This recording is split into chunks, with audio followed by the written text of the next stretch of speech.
வார காலத்திலே அவருடைய டாட்டூவை காசு கொடுத்து மக்களை ஏமாற்று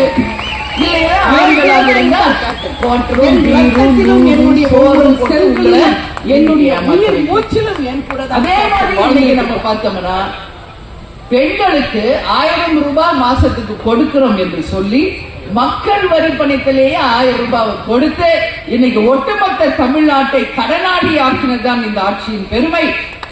அந்த 1000 ரூபாய் இன்னைக்கு விற்கிற விலைவாசியில ஒரு வாரத்துக்குள்ளேயே காலி ஆயிடுது. மருத்துவ செலவு, படிப்பு செலவு, விலைவாசி உயர்வு, மளிகை ஜாமான், காய்கறி, இன்னைக்கு எத்தனை எல்லாம் விலைவாசி உயர்வு. அப்ப இந்த 1000 ரூபாய் கொடுக்கிறேன்னு சொல்லி பெண்களே மூளைச்சலவை செய்து ஏமாற்றி உங்கள் வாக்குகளை பறித்து உங்கள் கணவர்மான் மூலம் டாஸ்மாக் அந்த 1000 ரூபாய் மாசத்துல 5000 ரூபாய் இந்த அரசு திரும்ப பெற்றுக் கொண்டிருக்கிறது. இன்னைக்கு தமிழ்நாட்டிலேயே அதிகமான இளம் விதவைகள் இருக்கின்ற மிகவும் மனவேதனையோட நாமக்கல் மாவட்டம் மனவேதனையோடு அடிமையானவர்கள் ரொம்ப நாள்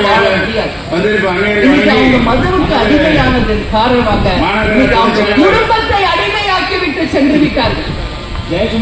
அந்த அளவு இன்னைக்கு தெருவுக்கு 10 டாஸ்மாக், கள்ளச்சாராயம், போதை, இன்னைக்கு கஞ்சா, ஆம்ஸ், எத்தனை அவருடைய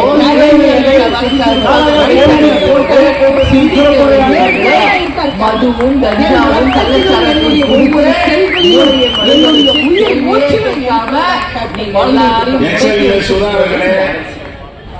நீட் எக்ஸாம் ஒழிக்கப்படும் முதல் கையெழுத்தே நீட் எக்ஸாம் தான் ஒழிப்போம் ஆட்சிக்கு வந்தாங்க.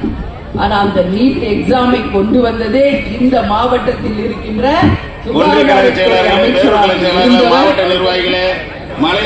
காந்தி செல்வன் அப்படிங்கிறவர் தான். அவர் கொண்டு வந்தவர்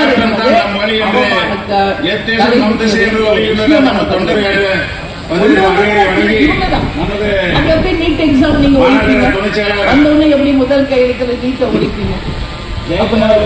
ஏமாற்று வேலையே இல்லையா? ஏன் மக்களை ஏமாற்றுகிறீங்க? பொய் சொல்றீங்க. இன்னைக்கு இந்தியா முழுக்க நீட் தேர்வு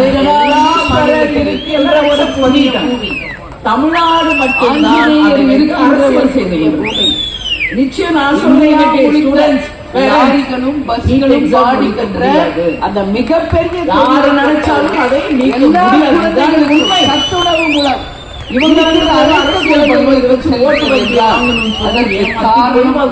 நாமக்கல் இதுல எந்த உணவிலே இல்லை. அதே மாணவர்களும் ஆசிரியர்களும் பெற்றோர்களும் பொருட்களையும் நல்ல தமிழகம் முழுவதும் விநியோகி நல்ல படிக்க வைக்கும். இன்னைக்கு இந்தியாவிலேயே புத்திசாலியான மாணவர்கள் நம்ம தமிழ்நாட்டில் தான் நம்பர் 1 இடத்துக்கு வருவாங்க. அதுல எந்த மாற்று கருத்துமே கிடையாது. ஆனா அவங்க சிந்திக்க விடுறதுல, அவங்களை யோசிக்க வைக்கிறது இல்ல, குழப்பறது, எதுக்கு வீட்டுக்கு படிக்கிறீங்க, அதான் வரப்போதில்லை, இப்படியே குழப்பி அவங்க இன்னைக்கு ஒழுங்கா படிக்க கூட முடியாத ஒரு நிலைமைக்கு கொண்டு போய் இங்க குழப்பத்தைக்கு கொண்டு வராங்க. யாரும் அதை நம்பாதீங்க.